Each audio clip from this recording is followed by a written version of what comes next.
Welcome to the Bottle of Brown podcast, episode 110. We are recording this on the 23rd of January in the year 2025. This is going to be a little bit different than previous episodes because we're here in season 5 and we like to try something new. So tonight we're going to go just me. I am your host, Danny Paul. Fat, drunk, and stupid is no way to go through life, son. I'll be rocking the ones and twos alone tonight because there will not be anybody joining me in the Bob Media Studios. You know why? I have no friends.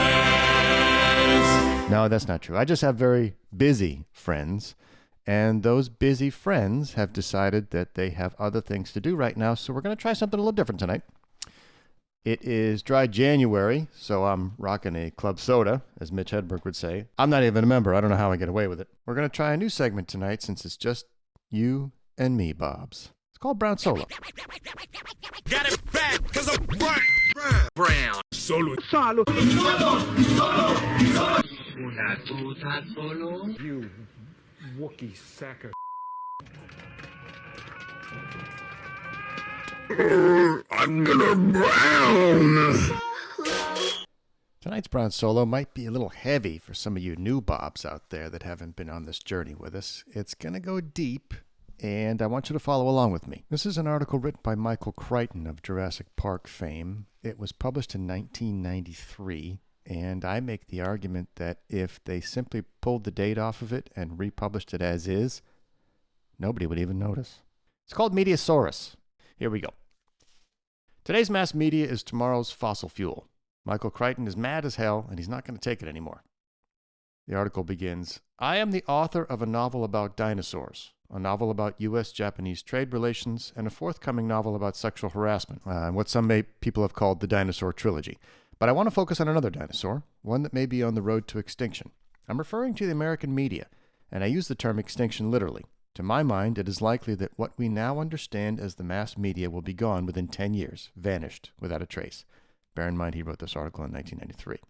There's been evidence of impending extinction for a long time. We all know statistics about the decline in newspaper readers and network television viewers. The polls show increasingly negative public attitudes towards the press, and with good reason.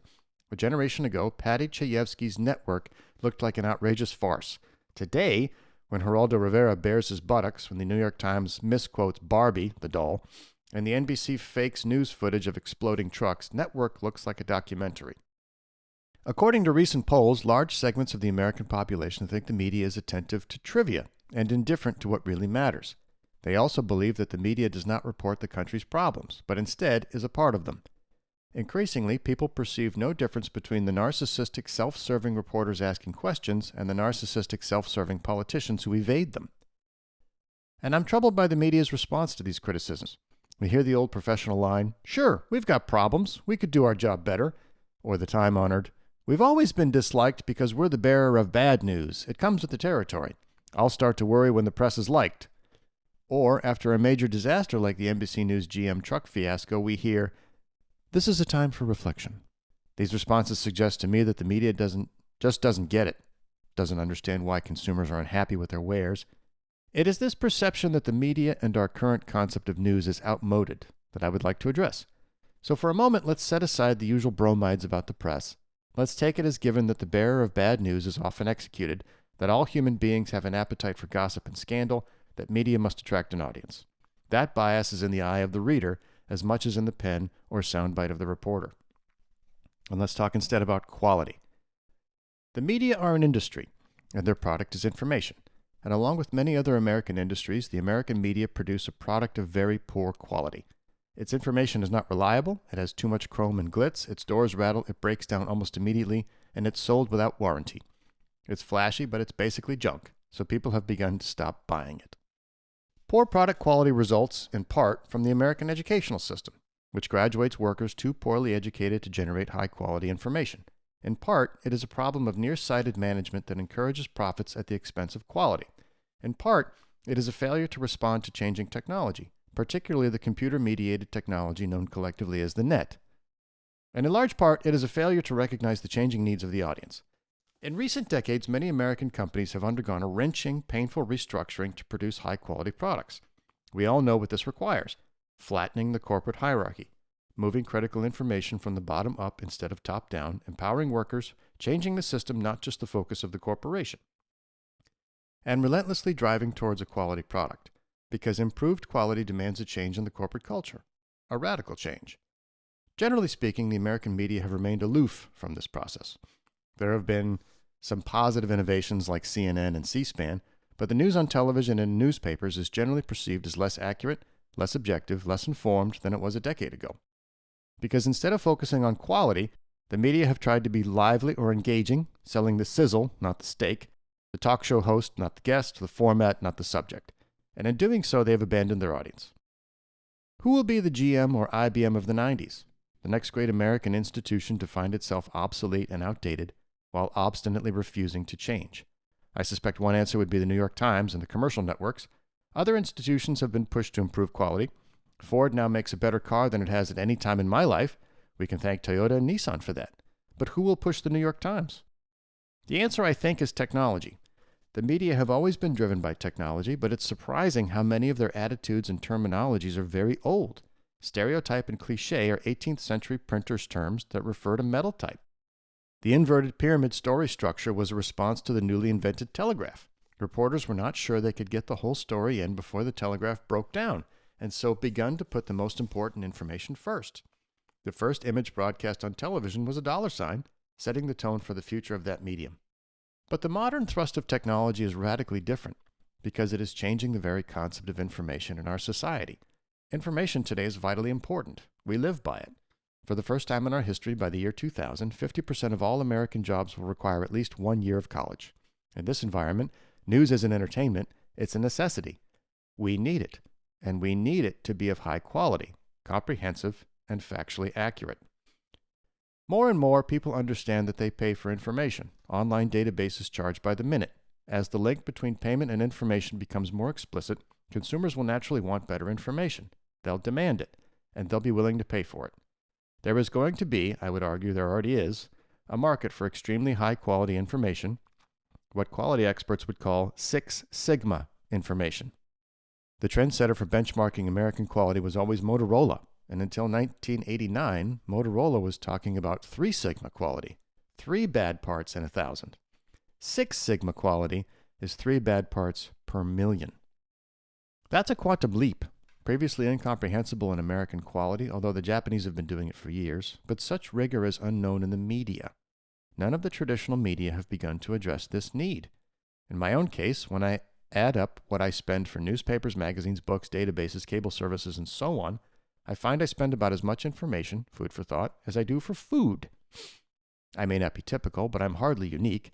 Yet I don't pay all this money because I think I'm getting high-quality information. I pay to find out what Ken Kesey used to call, quote, the current fantasy, unquote. What is being written and brooded about? But what if somebody offered me a service with high-quality information? A service in which all the facts were true, the quotes weren't piped, the statistics weren't presented by someone who knew something about statistics. What would that be worth? A lot. Because good information has value. The notion that it's filler between the ads is outdated. There is a second and related trend. I want direct access to information of interest to me, and increasingly, I expect to get it.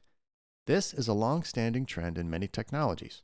When I was a child, telephones had no dials. You picked up the phone and asked an operator to place your call. Now, if you've ever had the experience of being somewhere where your call was placed for you, you know how exasperating that is. It's faster and more efficient to dial yourself.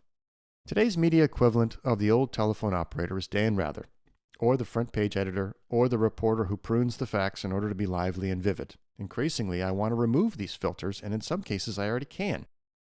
When I read that Ross Perot appeared before a congressional committee, I am no longer solely dependent on the lively and vivid account in the New York Times, which talks about Perot's folksy homilies and a lot of other flashy chrome trim that I am not interested in. I could turn on C-SPAN and watch the hearing myself. In the process, I can also see how accurate the New York Times was. And that's likely to change my perception of the New York Times, as indeed it has. Because the New York Times seems to have a problem with Ross Perot. It reminds me of the story told about Hearst, who remarked upon seeing an old adversary on the street. I don't know why he hates me. I never did him a favor. But my ability to view C-SPAN brings us to the third trend, the coming end of the media's information monopoly. a monopoly held since the inception of our nation. The American Revolution was the first war fought, in part, through public opinion in the newspapers, and Ben Franklin was the first media-savvy lobbyist to employ techniques of disinformation. For the next 200 or so years, the media has been able to behave in a basically monopolistic way. They have treated information the way John D. Rockefeller treated oil, as a commodity, in which the distribution network rather than product quality is of primary importance. But once people can get the raw data themselves, that monopoly ends, and that means big changes soon. Once Al Gore gets the fiber optic highways in place and the information capacity of the country is where it ought to be, I will be able, for example, to view any public meeting of Congress over the net. I will have artificial intelligence agents roaming the databases, downloading stuff I am interested in, and assembling for me a front page or a nightly news show that addresses my interests. I'll have the 12 top stories that I want, I'll have the short summaries available, and I'll be able to double-click for more detail. How will Peter Jennings or McNeil Lehrer or a newspaper compete with that? So the media institutions will have to change. Of course, I still don't know what I don't know, which means broad-based overviews or interpretive sources will have value if these sources engage in genuinely high-quality interpretive work or genuinely high-quality investigative work. At the moment, neither occurs very often. On the contrary, superficiality is the norm, and everybody in the world knows it. When Barry Lopez went to a remote Eskimo village in 1986, one of the residents asked him how long he was staying. Before he could answer, another Eskimo said, 1 day, newspaper story. 2 days, magazine story. 5 days, book. Even in the Canadian Northwest, the audience is way ahead of the press. Moving closer to home, let's consider some questions journalists recently asked public figures. I invite you to guess the answers. Mr. Cantor, are you a protectionist? Mr. Christopher, do you think your Mideast trip was a waste of time? Mr. Aspen, how do you think we'll really see homosexuals accepted in the military? Mr. Gergen, did the White House treatment of landing Guinea hurt the administration? Mr. Reich, do you think Clinton's stimulus package will do enough to create jobs? There are 2 points to be made here. The first is that the structure of the questions dictates the answer because no one is going to say he's a protectionist or a time waster or that he's promoting policies that will fail. But the more important point is that such questions assume a simplified either-or version of reality to which no one really subscribes. In the real world, nobody is a protectionist, quote-unquote, because in the real world, there is no such thing as a free market. Haven't you noticed how free market advocates want tenure? So what we really want to know from Mr. Cantor is not some general characterization of his approach, because that characterization is too simplistic to be useful. We want to know his thinking on specific trade issues. Even to say, what's your approach to Japan, is too simplistic, because it's highly unlikely that Mr. Cantor thinks the same way about semiconductors, automobile parts, rice, and flat panel displays. No simple answer will satisfy the complex questions he faces, and no one imagines it does, except the press. This is one reason why so many people who regularly interact with the press come to view it as an anomaly. They go about their daily work, which is specific and complex, and then they meet with the press, where interactions are general and oversimplified. Why? One answer is that it's easy for the press to behave this way. You don't have to be knowledgeable about trade to ask Cantor if he's a protectionist. In fact, you don't have to know much to ask any question that takes the general form of, are we doing enough? Or, are we going too fast or too slow? Or, is it fair? Or, is it really the best way to go about it? I would argue this whole journalistic procedure is a way to conceal institutional incompetence. Consider the following. I don't know much about the military. I don't follow it. Someone says to me, okay, Crichton, you're doing an interview with Les Aspen. You have 2 hours to prepare. What am I going to ask? Well, let's see. I know he was in the hospital for some reason earlier this year. I'll inquire about his health. But I don't want to be obvious, so I'll frame it as a national security issue. Are you really fit to do the job? Then I'll ask him something about base closings. Are there too many? Is it happening too fast? Is the process fair? Then I'll ask him about defense conversion. Are we doing enough for unemployed engineers? Then, let's see, waste and procurements. Wasn't there a $600 toilet seat? I know it was a few years ago, but it's always good for a few minutes. Then the Soviet Union. Should we be downsizing so fast with all the uncertainty in the world? Then I'll ask him about gays in the military. Was Clinton's approach wise? Is this really the best way to go about it? And that should do it. Unfortunately, that's also the standard Les Aspen interview. But I don't know anything about the military. Still, I managed to do the interview because the questions are structurally very general. This generality creates a fundamental asymmetry between subject and journalist, and ultimately between journalist and audience. Les Aspin has to address very specific pressures to carry out his job, but I can frame very general questions and get away with doing mine. How do I justify my position? Well, I can tell myself that I'm too busy to do better because news rushes onward, but that's not really satisfactory. Better to say the American people don't want details, they just want the basics, quote unquote. In other words, I can blame my own shoddy behavior on the audience. And if I hear the audience criticizing me, I can say I'm being blamed as the bearer of bad news, instead of facing what is really going on, which is that my customers are telling me that my product is poorly researched and often either uninteresting or irrelevant. It's junk food journalism, empty calories. The media's tendency to be general instead of specific is inherently superficial. It is also inherently speculative because it focuses on attitudes, what people think, and not what they do. But what people think is far less important than what they do, because the two are often contradictory. The tendency to characterize people's beliefs instead of focusing on their actions is one of the true abuses of the power of the media. Look how quickly Kimba Woods was transformed from respected jurist to Playboy bunny, just as I went from author to racist Japan basher. In my case, what was striking was how my journalists applied the Japan bashing label without appearing to have read my book. The hazards of this practice became clear in a few months when the Columbia Journalism Review reported last December that the term Japan bashing, quote unquote, was invented by an American public relations flack at the Japan Economic Institute, a Japanese lobbying organization. The term was promoted as a way to stifle debate, including legitimate debate, on relations with Japan. The man who coined the phrase said, quote, "Anyone who uses that term is my intellectual dupe," unquote. Worse still, characterization lies at the heart of the impulse to polarize every issue, what we might call the crossfire syndrome. We are all assumed these days to reside at one extreme of the opinion spectrum or another. We are pro-abortion or anti-abortion. We are free traders or protectionists. We are pro-private sector or pro-government. We are feminists or chauvinists. But in the real world, few of us hold these extreme views. There is instead a spectrum of opinion.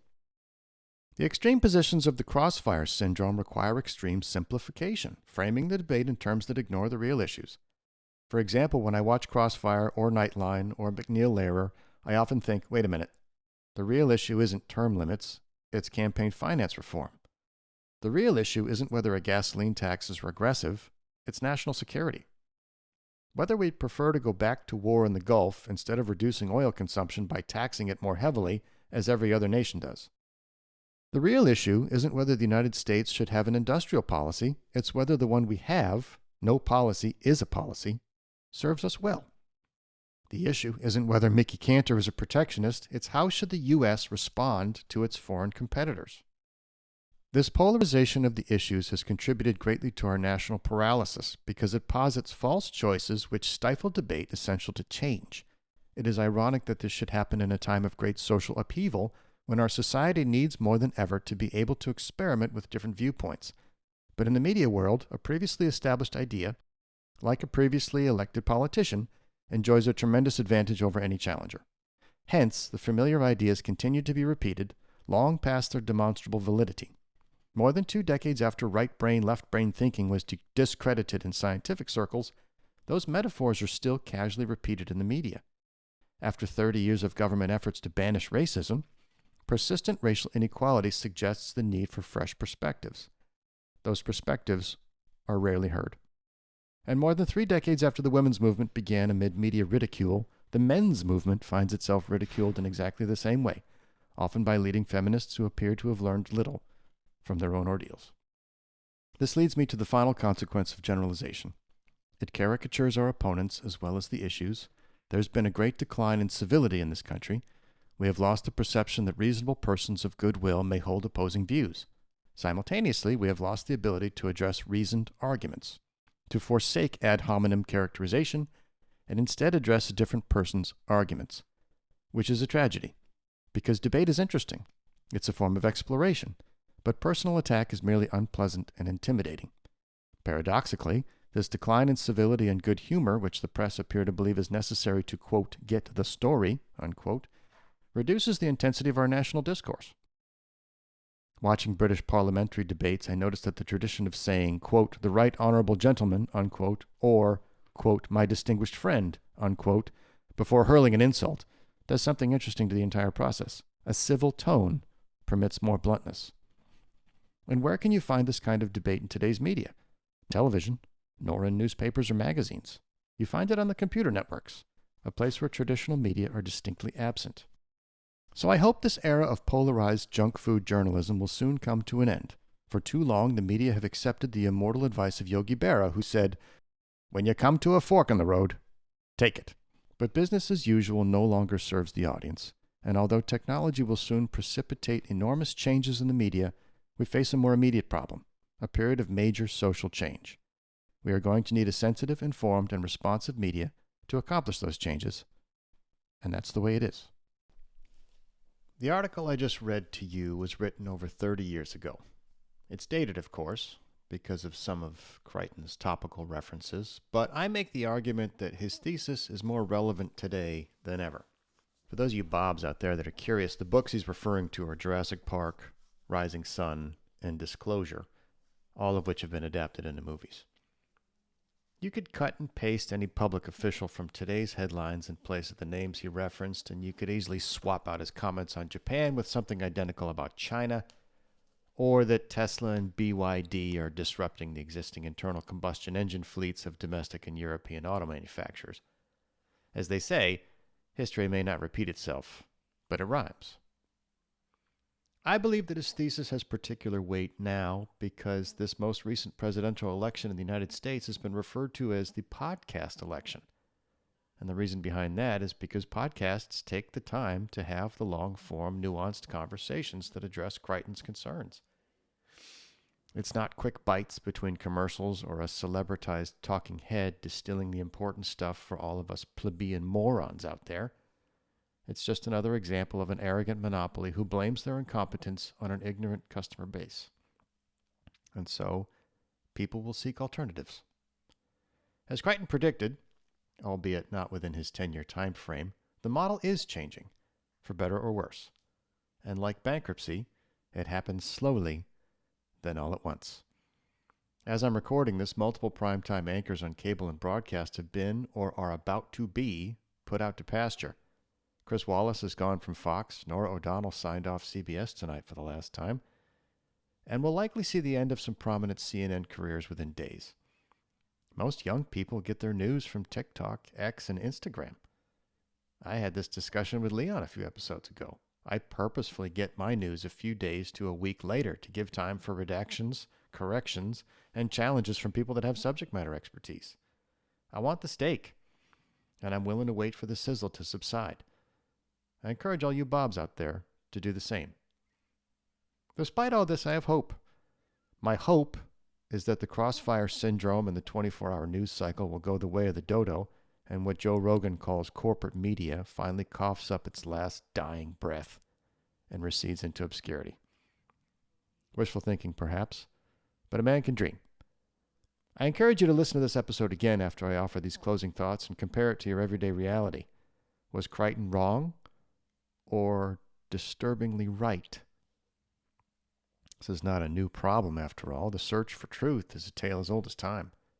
The founders enshrined press freedoms into the First Amendment, along with speech, religion, and assembly, as basic human rights. The challenge, of course, is how can one know when someone is honest in providing a public service, or trying to blind you in order to hide their own incompetence or ill intentions?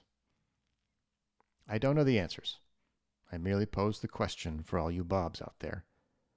But I will leave you with a parting thought that keeps me up at night. When the news is for profit, reality is for sale. That's our show. You can email us at bottleofbrown@gmail.com or give us a call at 984-262-7696. That's 984-BO-BROWN. Leave a message for Danny, Leon, the Midge, or Mr. Jones, or any of our special guests. Tell us what you liked or what you didn't like. We want to hear from you. And if you like our show, please give us a 5-star review on your podcast app and share your favorite episode with a friend. Every positive review makes it easier for others to find the show and join the Bob community.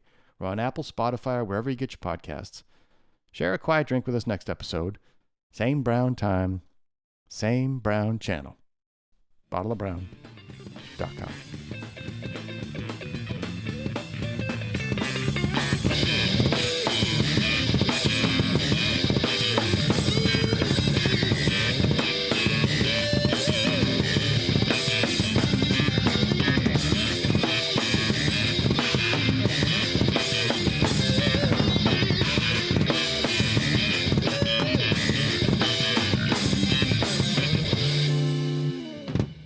place is dead anyway, man.